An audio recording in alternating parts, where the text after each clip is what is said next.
Bueno, hay muchas cosas que el ser humano trata de hacer y muchas cosas las hemos logrado, las hemos conseguido, pero hay varias cosas que por más esfuerzo que le pongamos nosotros, no podemos hacerlas.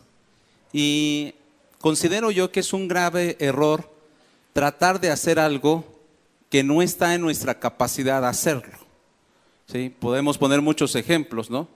Como vivir debajo del agua, Dios no nos creó para ser como los peces, o que intentáramos volar solo con nuestro propio cuerpo sin ningún otro objeto o sin ninguna ayuda externa. Sería algo tonto que una persona dijera yo voy a volar porque yo puedo volar y porque yo voy a volar, ¿verdad? Y hay cosas que nosotros, repito, hemos tratado de hacer y que cuando nos empeñamos en eso, muchas veces nos frustramos y nos desanimamos en nuestra vida. Una de las cosas que tratamos de hacer comúnmente como seres humanos es tratar de convencer a las personas. Y como les he dicho, querido pueblo, en otras ocasiones anteriores, nuestra labor como pastores no es convencer a las personas que forzosamente reciban a Cristo si no lo quieren recibir, ¿verdad? O que alaben a Dios. Animamos, decimos levanta tus manos, un grito de júbilo, pero no es nuestra labor convencer a las personas. Me he dado cuenta yo que a lo largo de estos años que llevo como pastor, hay personas que uno los va a visitar a su casa cuando se han desanimado y los va a visitar y después ya vienen a la iglesia y después otra vez se desaniman y otra vez los va uno a visitar y vienen otra vez hasta que un día Dios me hizo sentir en mi corazón, ellos vienen por ti porque tú los vas a visitar, pero no tienen la convicción de venir por mí, me dice el Señor. Así que hemos tratado de hacer muchas cosas para convencer a la gente, la madre, para convencer al hijo de que venga a la iglesia. Pero esa no es nuestra función.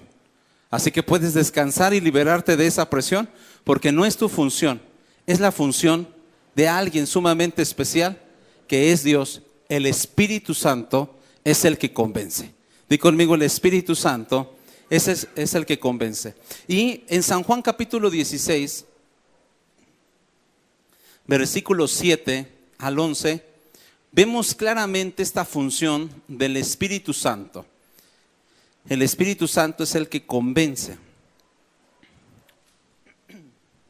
Dice San Juan 16:7, pero yo os digo la verdad, os conviene que yo me vaya, porque si no me fuere, el Consolador, o sea, hablando del Espíritu Santo, no vendría a vosotros, mas si me fuere, os lo enviaré.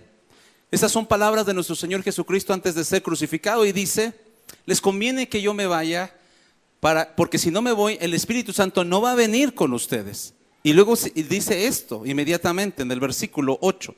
Y cuando Él venga, di conmigo fuerte, y cuando Él venga, convencerá al mundo de pecado, de justicia y de juicio. Vamos a basar nuestro tema de hoy en este versículo.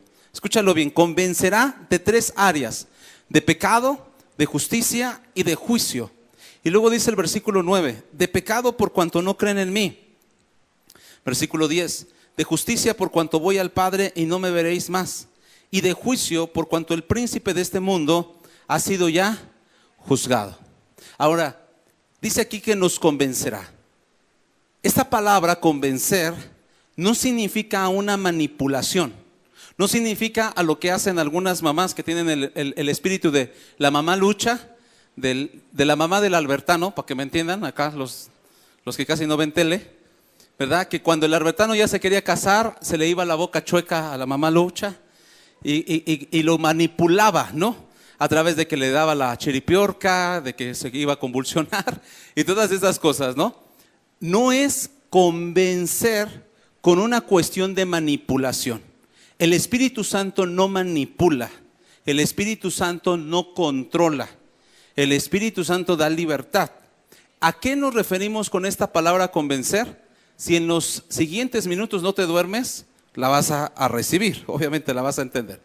Esta palabra convencer en el griego se pronuncia elenco y significa acusar, convencer, Y una palabra muy interesante que te pido que prestes atención a esta, significa convencer, significa convicto, convicto.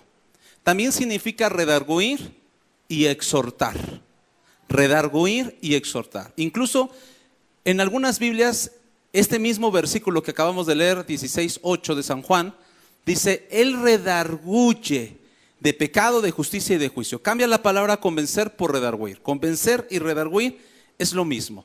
Y reprender, ¿qué es reprender?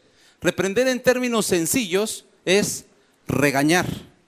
Y a veces el Espíritu Santo es lo que tiene que hacer. Oye, ya te dije varias veces que hagas esto, no lo quieres hacer, y empieza el Espíritu Santo a reprender. ¿Sí? Todo esto es convencer. Ahora, algo muy importante es que esta palabra convencer se usa en términos legales en los tribunales. Es una palabra que se usa, repito, en términos legales en los tribunales para dar a entender que el juez da por concluido la evidencia de los hechos que se dijeron y que se comprobaron. El juez valida los hechos, las evidencias, da por concluido y aprueba de alguna de otra manera. Eso es convencer. Si no lo entiendes, en otras palabras, convencer es mostrarle a la persona con pruebas que está mal o que ha cometido un delito. Cuando dice que el Espíritu Santo nos va a convencer, es que Él nos va a mostrar con pruebas, escúchalo bien. Con pruebas, querida mujer, con pruebas, porque luego las mujeres siempre andan difamando a los esposos y a veces no es así. Con pruebas, no con un sentir, no porque tuve un sueño, no porque yo pienso, ¿verdad? Las suposiciones que nosotros hacemos, oye, creo que yo le caigo mal a la hermanita. No, con pruebas, con pruebas. El Espíritu Santo viene con pruebas tangibles que nos dice nuestro estado, que da evidencia de que hemos cometido un crimen o que nos hemos encontrado culpables. ¿Hasta aquí vamos entendiendo esto? El Espíritu Santo no solo nos redarguye por medio de la palabra, sino que el Espíritu Santo va directo a nuestras conciencias. Lo que quiero resaltar en este momento es lo siguiente. Si tú nunca hubieras conocido de la palabra, o sea, nunca hubieras leído una Biblia, nunca hubieras venido aquí a la iglesia, el Espíritu Santo es tan bueno que aún así, aunque tú nunca hubieras pisado una iglesia, o repito, leído una Biblia, el Espíritu Santo te convence porque no solamente te redarguye a través de la palabra, que sí lo hace, sino te redarguye directamente a tu espíritu. Él directamente a tu espíritu, y esto desde niños lo hemos tenido en nuestro corazón. Yo me acuerdo, por ejemplo, ¿verdad? Cuando estuve un tiempo en otro lugar, que por influencia de mi madre, que está por acá pero que nadie la voltea a ver, robábamos en las tiendas, robábamos en los supermercados, ¿no? Ya se robaba sus vitaminas, B y A y no sé qué más, J y Z, vitamina B, vitamina C y vitamina H, y bueno, y yo me robaba los chocolates y me robaba otras cosas, y lo que me cupiera, y me decía, no te robes algo más grande porque si no nos van a agarrar a los dos, ¿no? Pero me robaba. Pero ¿sabes qué pasaba? Algo me decía dentro de mí, tú estás mal. Tú estás mal. Lo que quiero resaltar es que desde niños, aún el Espíritu Santo nos ha redarguido. Y aunque lo hace principalmente a través de un mensaje, a través de la palabra, Él nos redarguye directamente para que tú no tengas ninguna justificación. Nadie me predicó, yo no tenía una Biblia, yo nunca fui a la iglesia. El Espíritu Santo siempre está presente y es omnipresente en todo el mundo, y Él ha redarguido tu corazón desde antes. Mucha gente viene y me dice esto: yo no sabía y por eso fui con el brujo, yo no sabía y por eso le hice brujería a mi esposa. Mira, tal vez no sabías de la Biblia, pero sabías que estaba mal. ¿Por qué lo hiciste? Porque tu maldad se inclinó precisamente a hacer la brujería, a hacer la hechicería, en lugar de venir a una iglesia. En lugar, ¿verdad?, de tratar de otras maneras, hiciste tus amarres para que no se fuera tu esposo, y eso, tú dices, yo no lo sabía, tú lo ignorabas en una parte porque no habías escuchado la palabra. pero dentro de ti sabías que no era correcto. ¿Cuántos me están entendiendo? Que levanten su mano como señal. Y aquí hay algo bien importante. El Espíritu Santo, amada iglesia, voy a usar una palabra fuerte, el Espíritu Santo nos revela que somos convictos. ¿Te acuerdas que te dije que prestaras atención a esa palabra, convictos?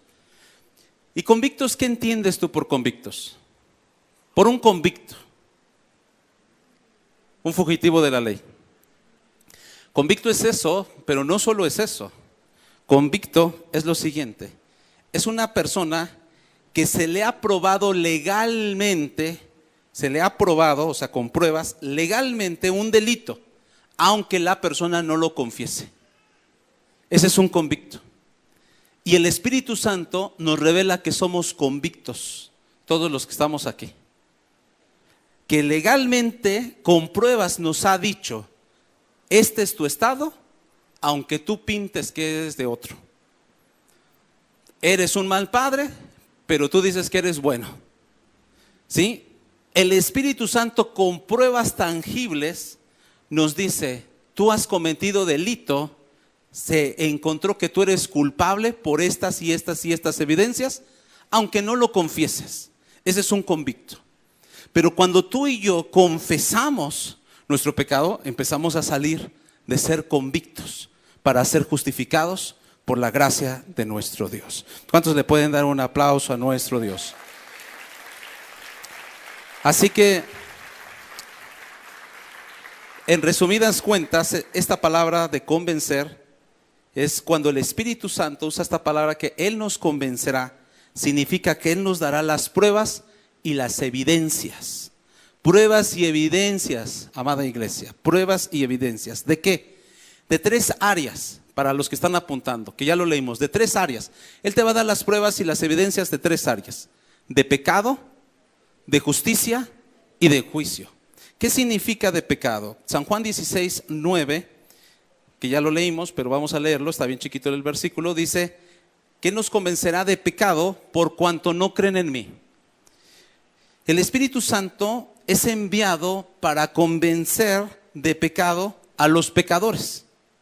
Fíjate la función tan fundamental, exageradamente necesaria del Espíritu Santo. Si el Espíritu Santo no estuviera aquí, cada predicación que yo pudiera dar te haría sentir a lo mejor en un momento culpable, pero no arrepentido. El Espíritu Santo es el que viene a los pecadores para mostrarles el pecado. Pero no solamente el pecado en general, sino un pecado en particular. Este pecado en particular ha llevado a muchísimos millones de personas al infierno. ¿A qué pecado me estoy refiriendo? Al pecado de incredulidad. El versículo 9 que ya lo leímos dice: de pecado por cuanto no creen en mí, dice el Señor Jesús. Este pecado de incredulidad es el pecado que lleva a la gente a la condenación eterna, al infierno. Lo dice claramente San Juan 3, 17 y 18.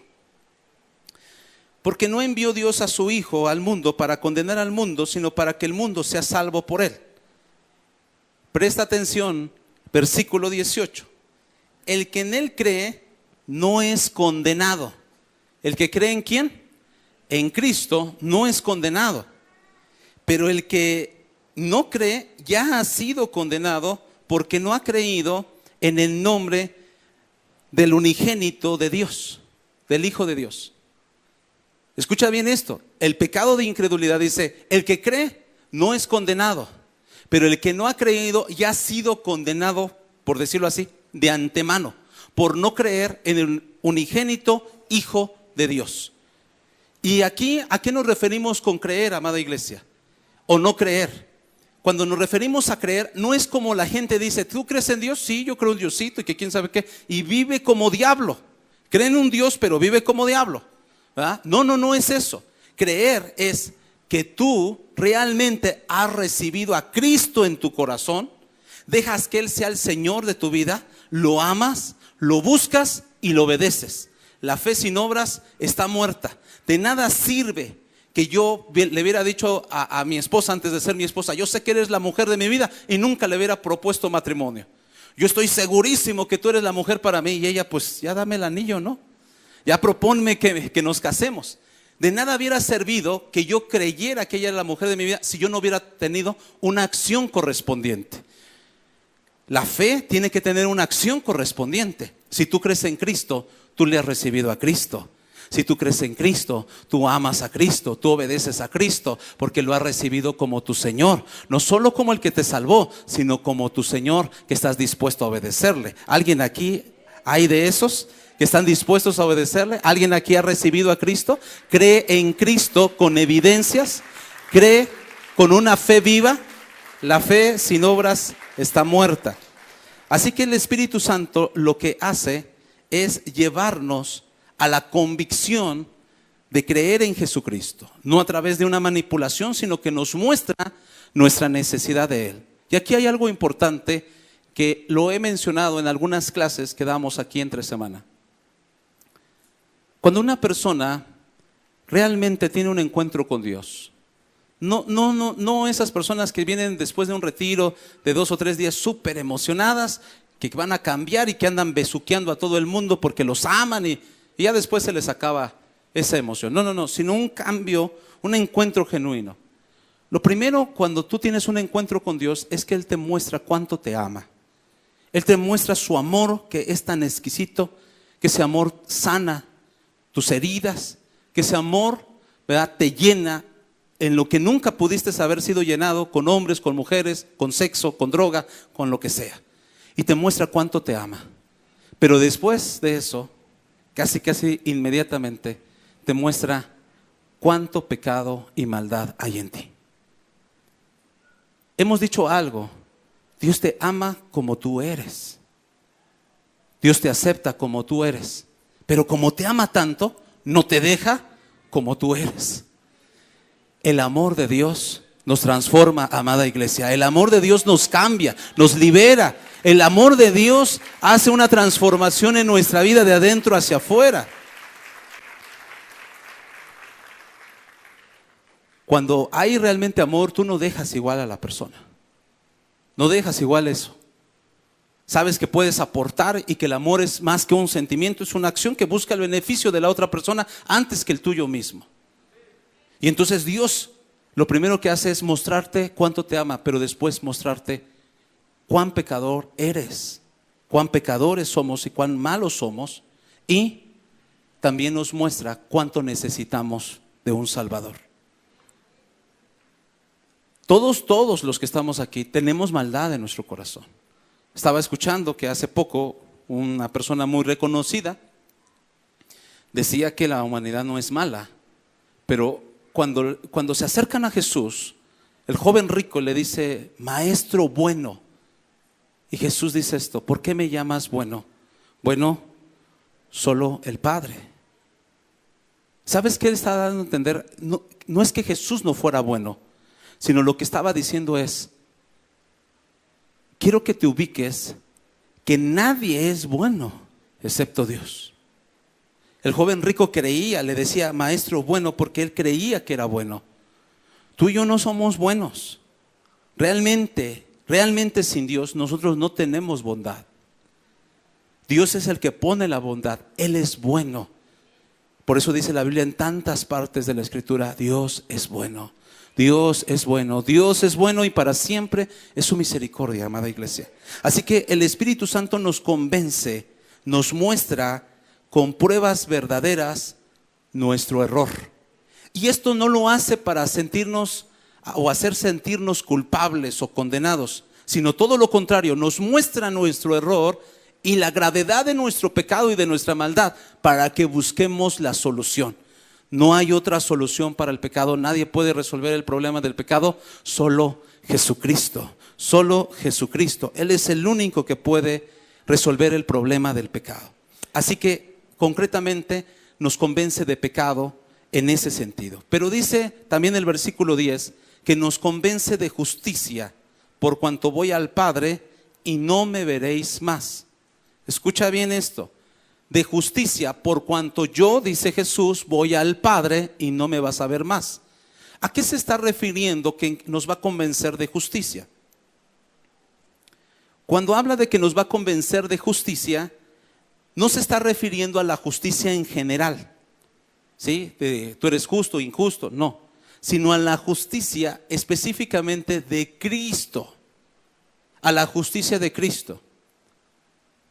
En el tiempo que Cristo estuvo en esta tierra, fue juzgado injustamente y muchas veces lo juzgaban porque estaba con pecadores, con publicanos y con prostitutas, predicándoles el evangelio, por supuesto, haciendo milagros, y se metía a este tipo de casas. Y llegó un momento incluso que Jesús, que siempre estaba haciendo milagros, liberando a las personas, un día le dijeron: tú echas fuera demonios porque tú eres el príncipe de los demonios, eres Belcebú. La misma humanidad, los mismos judíos religiosos, ¿verdad?, estaban tratando a Jesús, etiquetando a Jesús como un vil pecador. Pero la cúspide de esto que estoy mencionando llegó en los últimos días o en las últimas horas de nuestro Señor Jesús con vida. Cuando es arrestado, lo tratan no solo como un vil pecador, sino como un blasfemo, y lo tratan como un criminal. De tal manera que dicen: suelten a Barrabás y crucifiquen a Jesús. Entonces el Espíritu Santo lo que hace es mostrarnos y revelarnos que Cristo no murió en la cruz por ser pecador o ser criminal, sino que Cristo murió en la cruz por ser justo, porque el justo dio su vida por los injustos. Y esto está ahí en la Biblia en Primera de Pedro 3:18. Mira lo que dice Primera de Pedro 3:18. Cristo padeció una sola vez por los pecadores, el justo, di conmigo fuerte, el justo, por los injustos, para llevarnos a Dios. Alguien aquí le tendría que dar un aplauso fuerte al justo, que es nuestro Señor Jesucristo. Lo vuelvo a leer, porque algunos como que andaban pajareando.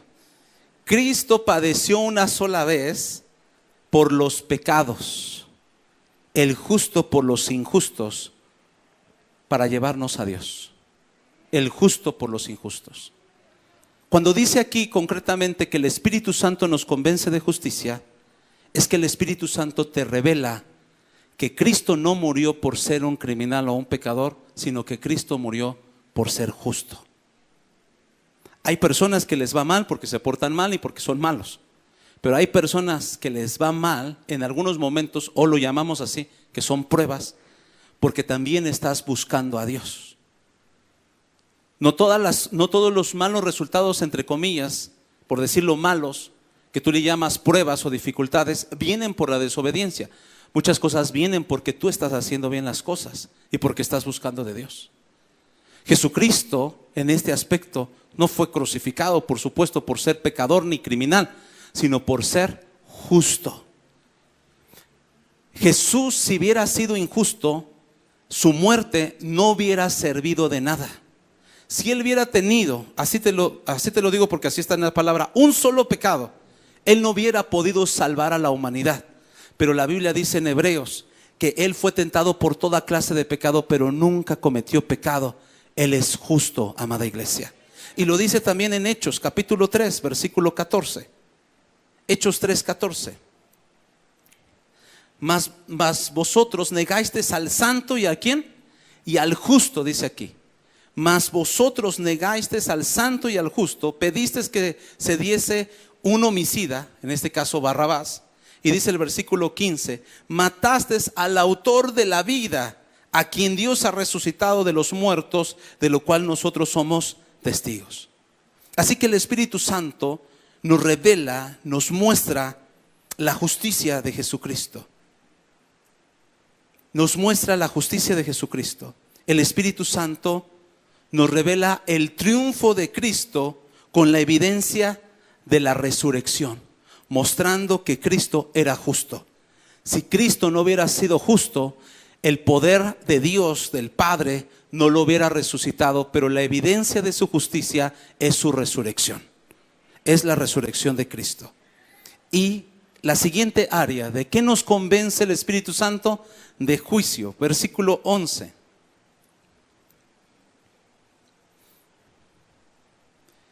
Dice el versículo 11, y de juicio por cuanto el príncipe de este mundo ha sido ya juzgado. Les pregunto a todos los que leen la Biblia, aunque sea de vez en cuando, ¿quién es el príncipe de este mundo? Satanás. La Biblia así lo describe. Y vuelvo a leer entonces el versículo. Y de juicio, el Espíritu Santo te convence de juicio, te da las evidencias, ¿sí? Por cuanto el príncipe de este mundo ya ha sido juzgado. En este versículo en particular, querido pueblo de Dios, hay varias interpretaciones, según los teólogos, que dicen varias cosas referentes a este versículo. Pero quiero resaltar dos rápidamente. La primera es que cuando dice que nos convence de juicio, es que el Espíritu Santo nos va a convencer de que el mundo emite sus juicios incorrectos en contra de Cristo. El mundo está influenciado por el maligno. Los juicios del mundo son ciegos, injustos y malos. Y la evidencia más clara de que los juicios del ser humano están tan equivocados y tan errados es que crucificaron y es que juzgaron al justo como un vil pecador, al santo como un vil pecador, al autor de la vida lo crucificaron. Ve nada más lo errado y lo equivocado que están los juicios que nosotros muchas veces emitimos como seres humanos. Pero aquí no se está refiriendo solo a los cristianos que damos juicios a veces incorrectos, sino se refiere al mundo, porque el mundo o las personas que no han recibido al Espíritu Santo están bajo el poder del maligno. Realmente nadie puede juzgar correctamente si no tiene al Espíritu Santo de Dios, porque el Espíritu Santo es el que da los justos juicios. Y algo muy importante que yo quiero que prestes atención es lo siguiente, para que me dé a entender en este punto. Todas las sentencias de Satanás son mentira. Todos los juicios de Satanás son mentira, porque él es el padre de mentira y dice que no hay verdad en él. De manera que el Espíritu Santo convence a los hombres de sus falsos juicios respecto a Cristo. En otras palabras, el diablo ha metido mucha cizaña a veces en la cabeza de los seres humanos para que estén en contra de Cristo. Por eso el Espíritu Santo es sumamente necesario y fundamental para sacar toda esa mentira, toda esa basura que tenemos en nuestra cabeza referente a Cristo. Hace rato te comenté el punto número 2, que nos convence de la justicia de Cristo. ¿Tú realmente, sinceramente crees que Cristo sea justo? Ya leímos 2 versículos aquí en la Biblia, que Cristo es justo, que no murió y no fue crucificado por ser pecador, sino por ser justo. ¿Crees realmente que Cristo es justo? Si tú crees que Cristo es justo, de entrada no vas a cometer 2 errores que normalmente cometen. Bueno, los de la iglesia de Tangamandapio, ya saben, ustedes no. Pero los de la iglesia de Tangamandapio cometen estos 2 errores. Cuando no están bien firmes que Cristo sea justo. Se quejan de Cristo constantemente. ¿Por qué a mí y no a Él? ¿Por qué a Él y no a mí? ¿Por qué yo no tengo esto? ¿Por qué el otro? ¿Por qué aquello? Porque realmente, si tú crees que Cristo es justo, vas a confiar en Él. Y la siguiente, ¿qué pasa? Cuando no creemos realmente que Cristo es justo, siempre tenemos dudas. Siempre tenemos dudas. Hemos pasado más nuestra vida como cristianos con dudas que con fe. Por eso andamos como andamos. Por eso muchas veces no suceden esos milagros que nosotros queremos, porque andamos más con la duda que con la fe. Pero cuando alguien sabe que Cristo es justo, no le va a recriminar, no le va a reprochar, no se va a quejar. Pero también algo muy importante, no va a dudar de Él, sino que dice en su mente y en su corazón: yo sé que tú eres justo, y si así lo has permitido, tú sabes por qué, porque tú eres bueno, eres inteligente, tú me amas y yo confío en tu justicia y descanso en tu justicia. Tenemos que descansar en la justicia de Dios, amada iglesia. Tienes que descansar en que si Dios lo hizo así, si realmente viene de Dios y que tú no le culpes a Dios de los malos resultados que tú estás teniendo, le eches esa culpa a Dios, pero si realmente viene de Dios el asunto y que está comprobado, entonces descansa en la justicia de Dios, porque Dios es bueno. Tenemos un Dios bueno, de verdad, muy bueno, y Él sabe por qué hacer las cosas. Así que concretamente aquí, lo que hace el Espíritu Santo es que nos revela que los juicios que hemos emitido en contra de Cristo son manipulados muchas veces por el diablo. Y 2 de Corintios 4:4 dice algo muy importante: en los cuales el Dios de este siglo cegó el entendimiento de los incrédulos para que no le resplandezca la luz del evangelio de la gloria de Cristo, el cual es la imagen de Dios. ¿Sabes qué hace Satanás? Enceguece tu mente. Va poniendo tinieblas en tu mente para que cuando viene la verdad no la veas, aunque sea tan evidente, no la veas. ¿Has querido ayudar a una persona que está en alcoholismo? Y algunos de ellos, ¿qué te dicen? Yo no tengo problemas con el alcohol, yo domino el alcohol, yo bebo cuando quiero. Bueno, eso sí, de lunes a sábado, porque el domingo es para el Señor, pero no me controla, o sea, yo, es más, o sea, en cualquier momento así, lo saco de mi vida. Y aunque la verdad sea tan evidente que el alcohol los está controlando a ellos, no ven. Amada iglesia, ¿sabes cuántas veces hemos aconsejado a los matrimonios aquí? Y les hemos dicho algo tan sencillo. Cuando tienen tantos problemas en su matrimonio, les hemos dicho esto: deja de estar viendo a tu esposo o a tu esposa, ¿y qué te corresponde hacer a ti? Pues no lo entienden. Y después de la otra semana que ya llegan de consejería, es que él, es que ella. Pero no te dije que qué te corresponde a ti. A ti. Y muy poquitos matrimonios, muy poquitos desafortunadamente, llegan a comprender eso. Y después, algunos de años de estar mal, nos dicen: pastor, pastora, ¿cuántas veces usted me dijo que no me fijara en en su esposo? Que no me fijara en mi esposo. Y yo no entendía eso. Pero ahora que yo estoy viendo mis propios errores que yo tengo que corregir, mire, van mejor las cosas.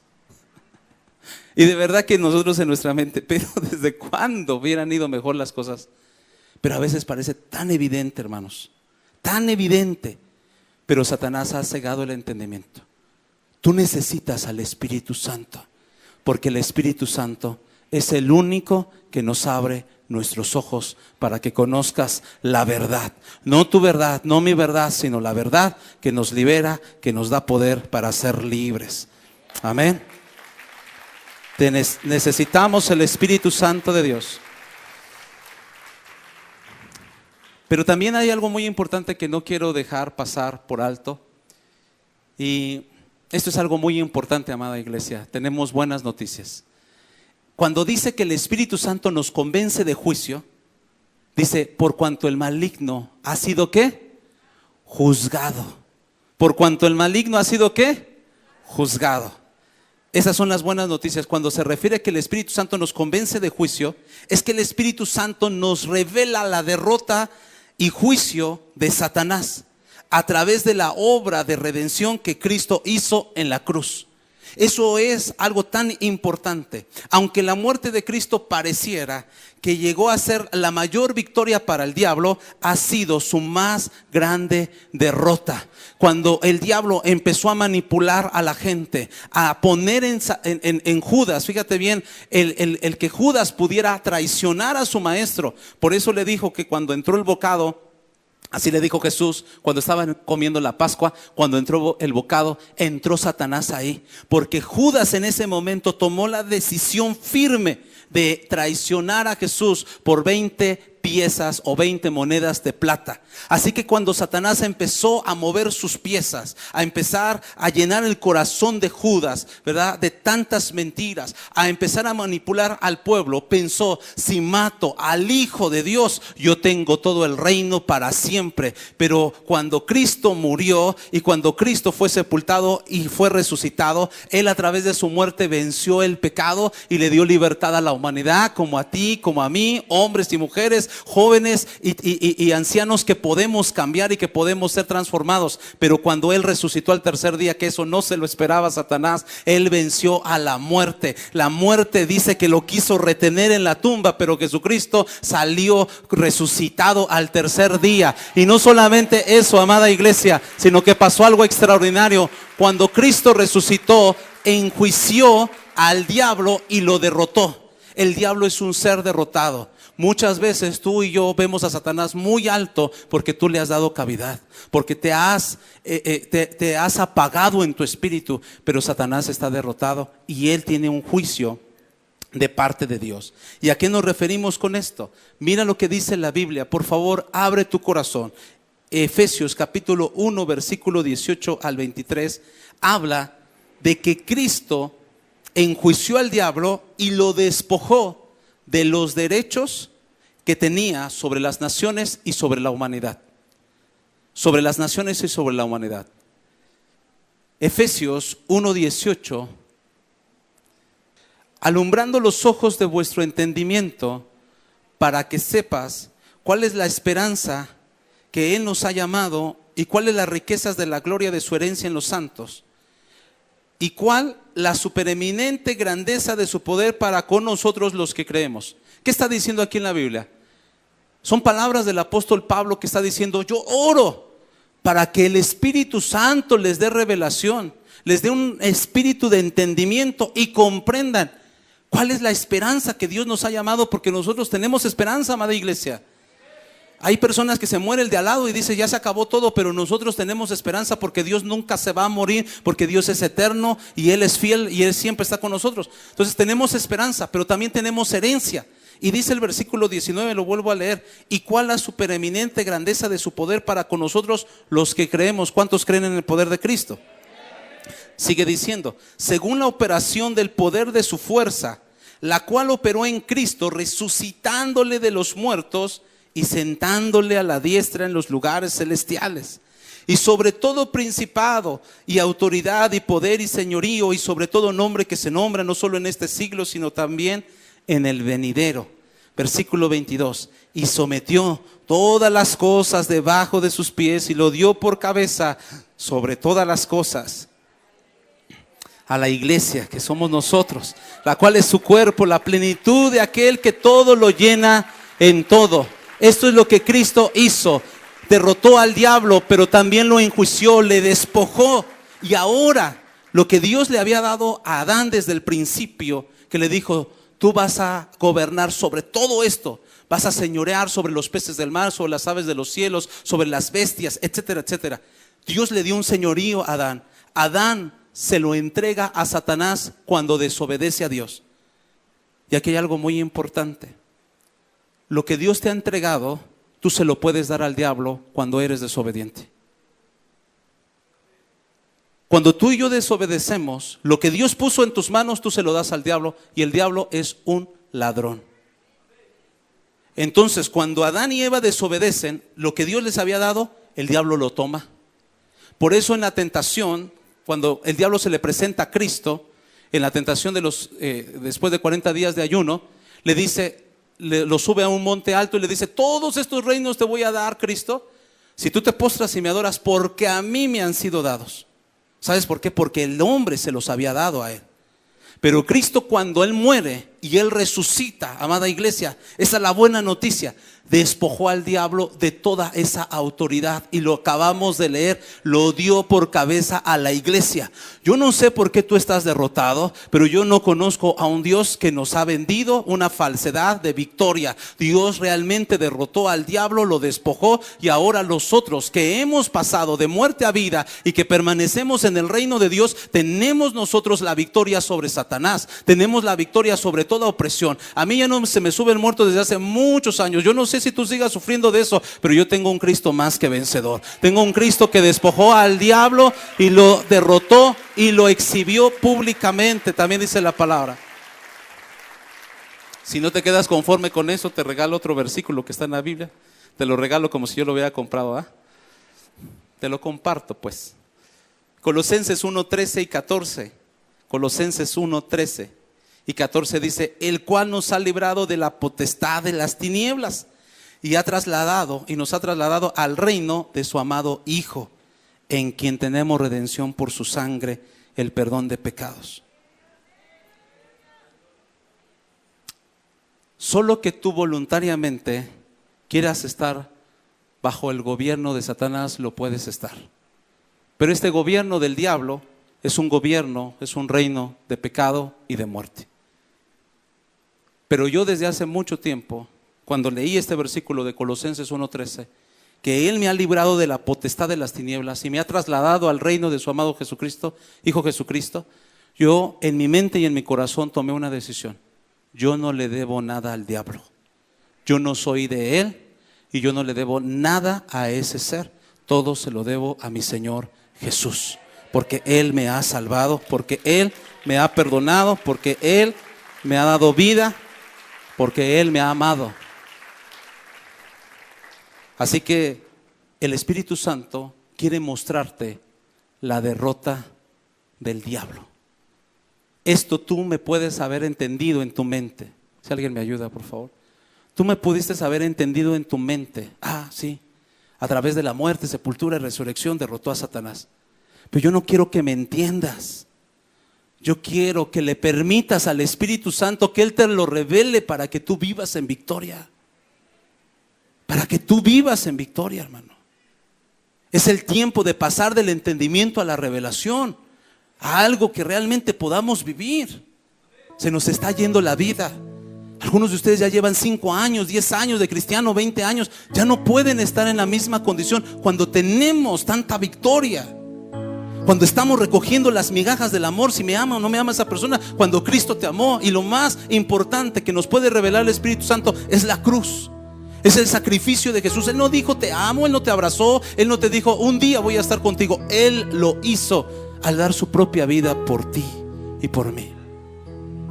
Pasa, amada iglesia, que te tiran brujería, que te tiran gallinas ahí muertas, descuartizadas y quién sabe qué tantas cosas en la puerta de tu casa y tantas cosas. Eso va a seguir en la vida de un cristiano. Eso es parte de la vida de un cristiano. Y que van a venir pensamientos y de desánimo y tantas cosas más y enfermedades y a veces crisis económicas, sí. Pero tienes que entender esto. Tienes que entender que Él venció al diablo. Que Él te ha trasladado del reino de la muerte, de la ignorancia, de la ceguera, a un reino de vida, de poder, de triunfo, de éxito, de victoria. Decide hoy en el nombre de Jesús vivir así. Decide hoy dejar esa actitud de conmiseración y realmente recibir lo que Cristo ya ganó. Él no lo va a hacer, Él ya lo hizo. Así que, querido pueblo de Dios, quiero concluir con estas palabras. El Espíritu Santo es el único que nos puede quitar la ceguera espiritual. Es el único que puede abrir nuestros ojos y revelarnos la verdad, para que podamos ver que somos pecadores, que Cristo es justo y que también Cristo nos ha salvado y nos ha dado victoria a través de derrotar a Satanás. Que el Espíritu Santo abra tus ojos. Esa es nuestra oración en esta hora, para que entiendas estas 3 áreas. Que te convence de pecado. Tú y yo somos pecadores, necesitamos de Él y creer en Él. Que nos convenza de justicia. Cristo es justo. Aunque a veces a ti no te vaya bien o no te guste cómo actúe Dios, Él es justo.